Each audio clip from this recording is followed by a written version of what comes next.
कलकत्ता में कौन सा गीत था वो?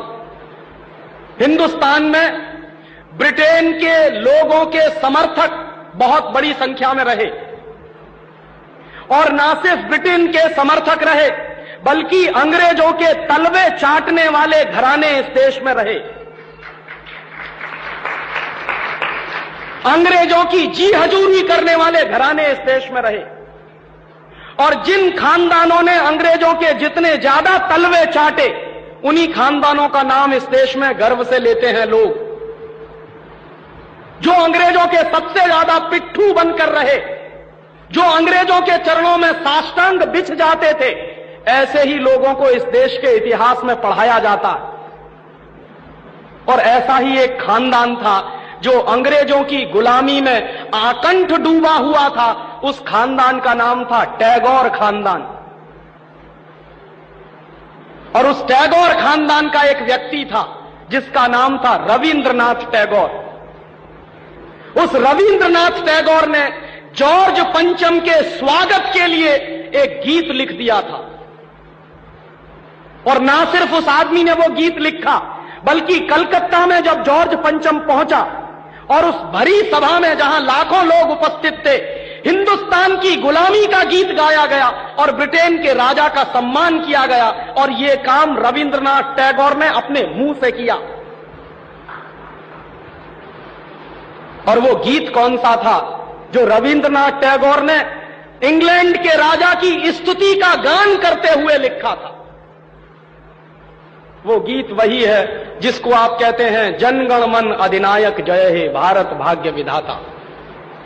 बहुत शर्म आती है मेरे जैसे आदमी को जब वो गीत गाने के लिए कोई मुझे कहता है कि ये गाओ। क्यों गाएं उस गीत को? रविन्द्रनाथ टैगोर तो चापलूसी करते थे अंग्रेजों की, रविन्द्रनाथ टैगोर तो चाटुकार थे अंग्रेजों के, और रविन्द्रनाथ टैगोर तो साइकोफेंट थे अंग्रेजों के। इसलिए उन्होंने अंग्रेजों के राजा के सम्मान में वो गीत लिखा था। मैं तो नहीं हूं, मुझे तो अंग्रेजों की चापलूसी से कोई मतलब नहीं है। मैं तो अंग्रेजों का उससे ज्यादा विरोधी हूं जितना कोई हो सकता। लेकिन मेरे आजाद देश में उस गीत को बार बार गवाया जाए, यह मेरा राष्ट्रीय अपमान का प्रश्न है। और जिस गीत को अंग्रेजों के राजा जॉर्ज पंचम के स्वागत में गाया था रविन्द्रनाथ टैगोर ने, वही गीत 5 दिन पहले दिल्ली के एयरपोर्ट पर गाया गया महारानी के सम्मान में। आपने कभी ध्यान दिया है उस गीत के शब्द क्या हैं और उन शब्दों का मतलब क्या है?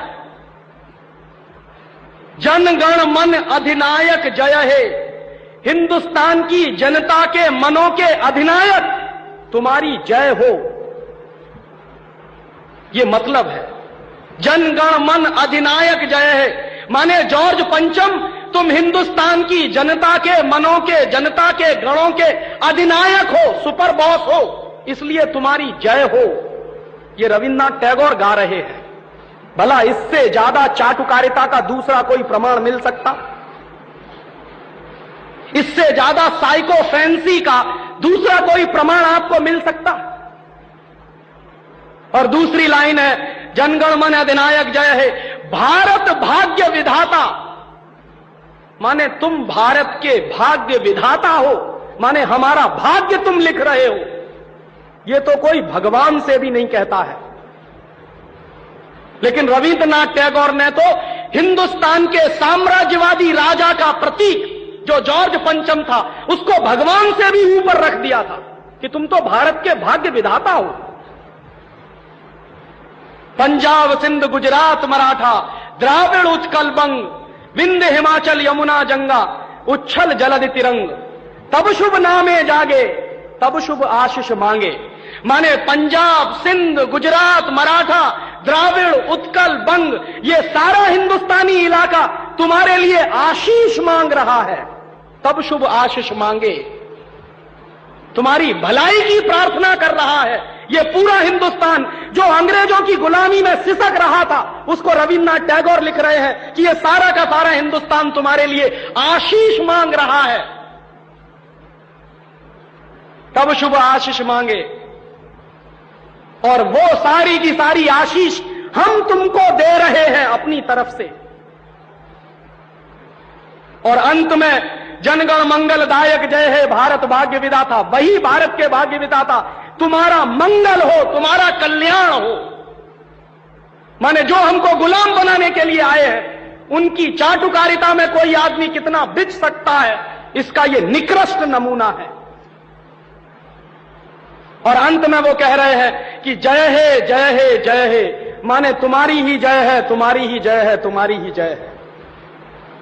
ऐसा गुलामी का प्रतीक गीत ये गुलामी के दिनों में गाया गया एक ऐसे हिंदुस्तानी की तरफ से जिसको शायद आप बड़े श्रद्धा की नजर से देखते हैं। और ये गीत जब गा दिया था उन्होंने और चरणों में बिछ गए थे रविंद्रनाथ टैगोर, तब अंग्रेजों ने उनको नोबेल प्राइज दिलवा दिया था पुरस्कार के रूप में। रविंद्रनाथ टैगोर को ऐसे ही नोबेल प्राइज नहीं मिला था। अंग्रेजों ने कुछ नियम बनाए थे, कुछ परंपराएं बनाई थी। और अंग्रेजों के नियम क्या थे? जो अंग्रेजों की जितनी ज्यादा चाटुकारिता करे, जो अंग्रेजों के जितने ज्यादा पैर चाटे, उसी को अंग्रेजी सरकार राय बहादुर का खिताब देती थी। उसी को अंग्रेजी सरकार हिंदुस्तान में और इंग्लैंड में नाइटहुड की पदवियां दिया करती थी। ऐसे ही लोगों को अंग्रेजों की तरफ से इनाम मिलते थे, क्योंकि वो अंग्रेजों के चरण चाटते थे और हिंदुस्तान को गालियां देते थे। और ऐसे चरण चाटू लोग आपने नाम सुना है, हिंदुस्तान के राजाओं के दरबार में कुछ चारण और भाट हुआ करते थे। वो चारण और भाट क्या करते थे? राजा चाहे जितना गंदा हो, चाहे जितना बदमाश हो, चाहे जितना लफंगा हो, लुच्चा हो, वो चारण और भाट हमेशा राजा की प्रशंसा ही करते थे। बदले में राजा उनको कुछ इनाम बांटता था। ऐसे चारण भाटों का खानदान है ये टैगोर खानदान, जिन्होंने ये गीत लिखा है।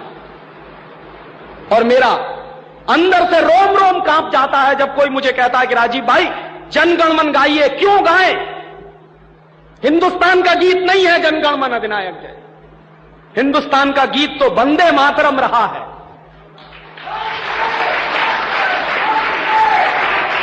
और यह वंदे मातरम जैसा गीत जो हिंदुस्तान की आजादी की लड़ाई का प्रतीक था, जो हिंदुस्तान के लोगों में खून में जोश भरने का काम करता था, उस वंदे मातरम जैसे गीत को हिंदुस्तान में राष्ट्रीय गीत का दर्जा दिलवाने में 50 साल लग गया हमको, अब जाके हुआ है।